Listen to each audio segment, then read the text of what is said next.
Welcome back to What Really Matters. I'm Gary Sutton along with Charlie Giroux, who's running for governor here on the Republican ticket in Pennsylvania. And we talk about the things that you're talking about, what really matters, Pennsylvania. And one of the things we try to do each week is to come up with one word to really be the centerpiece for what we're going to discuss this week in about a 15-minute segment. And today the word is division. Charlie, good to be with you again. And great to be with you, Gary. I know you're getting around the state. You're in all kinds of forums and debates everywhere you go, but you're talking to people a lot of times. Division seems to be the big thing we talk about in our country today.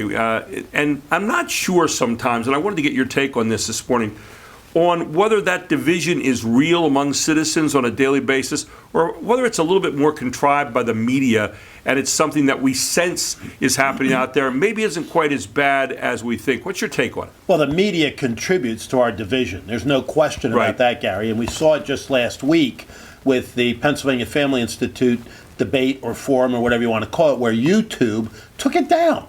I mean, you think about it. Talk about an innocuous organization, somebody that supports the Pennsylvania Family Institute. Here you have the major Republican candidates for governor, all but two, on stage discussing the future of Pennsylvania. And YouTube says the people of Pennsylvania and the people elsewhere shouldn't be allowed to see this on our platform because it violated our community standards. So there is, I think, one of the real impetuses for the division that does exist among us. And yeah, you see it trickle down a little bit, but most people I talk to don't want that. They want to see we the people, united, we stand strong. And they look for the things that unite us rather than the things that divide us. You know, that whole situation was rather odd because we know today there are algorithms built in, robotic kind of things where they see a certain word and all of a sudden, whack, it gets taken down. We saw it with the IRS situation a few years ago, and we see it with that. And it's scary because you ask a question. I know I'm doing a debate tomorrow that I'm going to be moderating. You ask a question, and all of a sudden, somewhere in your mind as a candidate or as someone being asked a question, you've got to now go through your whole life and say, geez, what would YouTube say on this? Or what would such and such say on this? It's a we and a they kind of situation. And then they correct it, they put it back up. But why not have people checking those things first and saying, listen, I'm not afraid of an opinion from somebody that's unpopular. Let me have that. Well, I mean, look, the word that seems to offend them the most is conservative because they yank conservative thought off of YouTube constantly. CPAC, you know, I'm the vice chairman of CPAC, Gary, had its entire last day taken down by YouTube because Donald Trump spoke, and they didn't want people to hear that. I mean, that's at the core of the problem. Free speech isn't necessary when the speech is popular. Free speech is necessary when it's unpopular. Popular speech doesn't need any protection. Unpopular speech does. And in this case, I don't even think it's unpopular, but it's unpopular among the elites over at YouTube. They don't like what we have to say, and part of the cancel culture is that they'd like to shut us all up and shut us all down. We won't let that happen. When did we get into this attitude, and it's a divisive kind of attitude, where we said, okay, I don't like what you have to say, therefore I'm going to tune it down? I mean, it becomes very authoritarian, and it gets scary for a country that espouses liberty and freedom. So can you put your finger on where that all kind of got started? Well, it's been ramping up, Gary, over the course of the past number of years. It didn't, I don't think, have a start date, but I think it came to the fore with the Obama administration because they did some things that really enhanced big tech and the providers of platforms with protections, legal protections, et cetera, that other people don't have and allow them to pick and choose who they want folks to hear.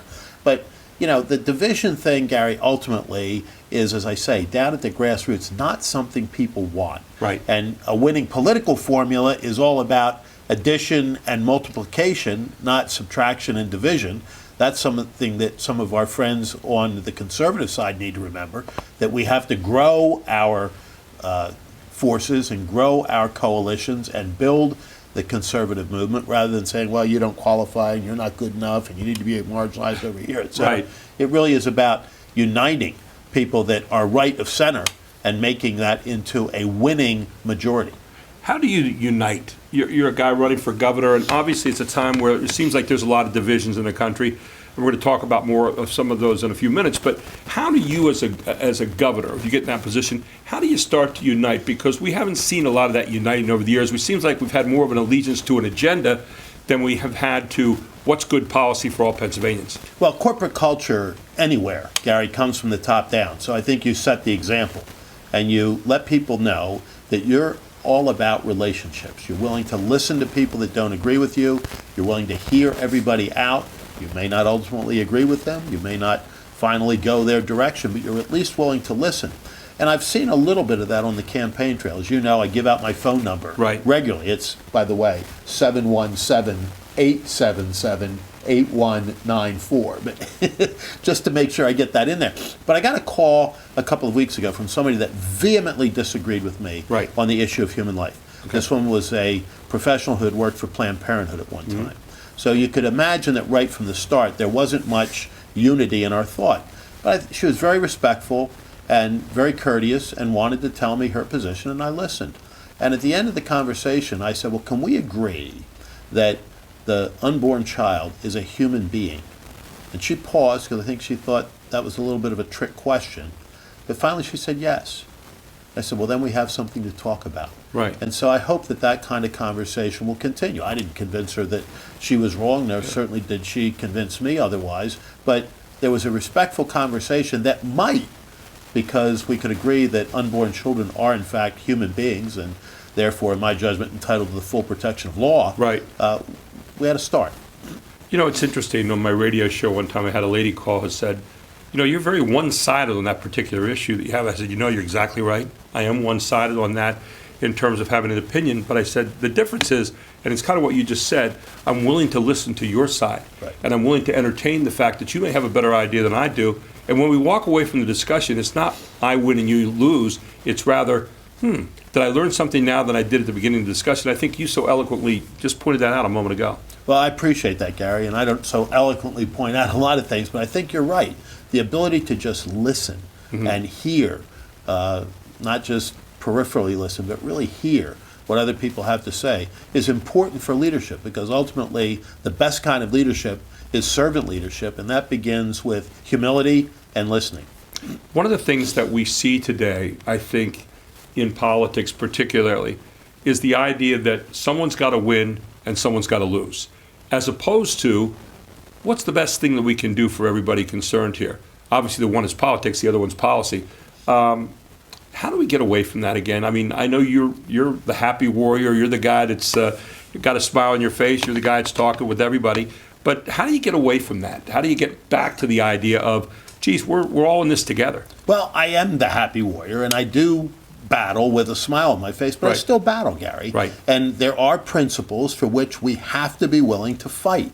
But it does not mean that we make our politics, our discussions, our relationships toxic. Right. It doesn't mean that you hate the person on the other side. It doesn't mean that you marginalize them, because frankly, that's what the left does. They want to shut us down. They want to shut us up. They want to make sure that we are completely and totally marginalized. We're not going to let that happen. But by the same token, we can't say the left has to be completely shut down, quieted, et cetera. We've got to listen, at least. Don't have to go their way. But there, every once in a while, are some points at which there is true convergence. And those are the real win-win situations for Pennsylvania. I mean, you talk about energy, for example. Right. The labor movement in Pennsylvania, which doesn't always agree with conservative thought, is very, very pro-Pennsylvania energy. Why? Because of jobs. And there's an issue on which someone on the further left side of the aisle can agree with conservatives about what's necessary to produce jobs. You look at jobs right now, you look at the inflation, you look at the gas prices going up, the oil prices going up. You look at the president and his policies so far since he's come into office, 14 months ago now, and you say, well, here's a guy that wanted to shut down a lot of the opportunities for production of natural gas, for example, in Pennsylvania. And you look at that whole thing and you say, now he wants to go tap the oil reserves to try to bail us out. That doesn't sound like good policy to a lot of people. They're saying, here we're sitting, saying, if you would have done things proactively before, we wouldn't be talking about reaction right now.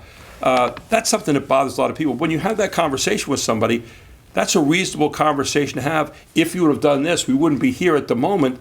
That sounds like mom talking to us when we were kids, right? Well, I mean, the Biden energy policy, if you want to call it a policy, is a disaster, Gary. And the Tom Wolf, Josh Shapiro view of energy here in Pennsylvania is equally a disaster.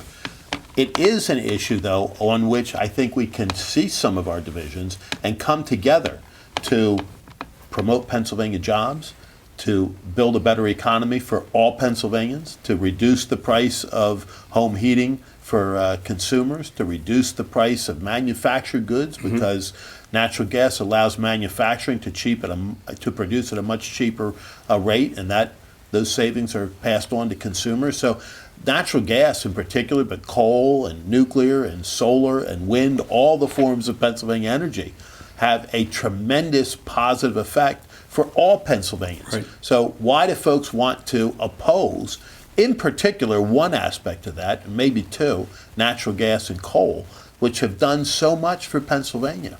Yeah, we're sitting on the greatest supply in the world, and the idea of, well, we don't really want to use that right now is amazing to a lot of us.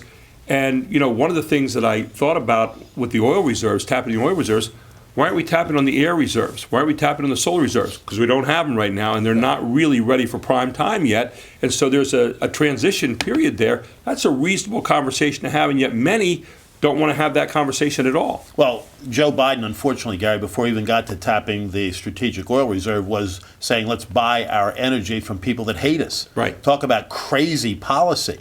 But I think we've seen through all the course of the past few weeks how vitally important being energy independent, as Pennsylvania can allow us to be, so that we don't have to buy our energy from people that hate us, so that we don't have to ask OPEC to turn on the spigots for us, so that we don't have to tap the strategic oil reserve, so that we can be truly independent, self-sufficient, add to our national security, frankly, make a more peaceful world, and certainly a more prosperous Pennsylvania. That, to me, is a no-brainer. You talked a moment ago about when you be the happy warrior, and when you argue with someone with a smile on your face, not be disagreeable, but maybe disagreeing, and that you want to hold to your principles. And I think that's a great point that you made. What are the basic principles? I don't think I've ever asked you this exactly in our What Really Matters, but what are the basic principles that you kind of say, this is a place that I'm not ever going to leave? I may entertain some additions to that, but I'm never going to leave these principles. What are the basic principles? Well, I think the two are life, right, and human life in particular, and freedom, individual liberty. Right. And so I always ask the question, Gary, when a public policy issue comes up, is it a proper function of government? Right. Because a lot of nice things are not proper functions of government. Two, does it expand or contract personal freedom and individual liberty? Because I want to take policies that make individual freedom broader rather than more narrow. And we've seen, cutting off our individual rights and individual freedoms by Tom Wolf and Josh Shapiro over the course of the past couple of years through this pandemic in major ways that really have been detested by all Pennsylvanians. And then, can we afford it? Right. Do we have the money to pay for it? And I think one that comes in there too is it honoring to God? Can we justify it on our Judeo-Christian principles and the things upon which this country was founded? When you talk about division in this country, one of the things that's gotten divided is the fact that government is no longer, it doesn't seem, the extension of the individual. And you just talked about some things that the individual believes in. You talked about in the beginning the idea that maybe individuals are talking a lot better among one another than the media would give us credit for, and that we're able to sort out things on a daily basis, tabletop issues, in a way that doesn't have politics involved. When did we again lose, and maybe what was the process by which we've lost this idea that the government that represents us should be the extension of the individual, which is the basic form of government in all the world? Well, the left, Gary, views life as a series of problems to be solved by big government and so-called experts that think they know more than we do, think they're better than we are, think they're frankly more righteous than we are. And so moving away from that elitist mentality is really at the core of a better Pennsylvania and a better country. And so that's one of the things I'm doing in this campaign, pardon me, and will do as governor, which is to lead the charge for individual freedom, individual liberty, individual responsibility, and a better way for all of us. And maybe a better way for all of us not to be divided, but to come together over good policy, get rid of some of that division that we've been talking about today. I know another way is to be able to listen, and you always have that phone on ready to listen all the time. So I'm going to give you a chance one more time to say that number. In case anybody missed it earlier. 717-877-8194. I'm Gary Sutton. It's been another edition of What Really Matters with Charlie Giroux. He's running for governor here in the state of Pennsylvania. See you next time.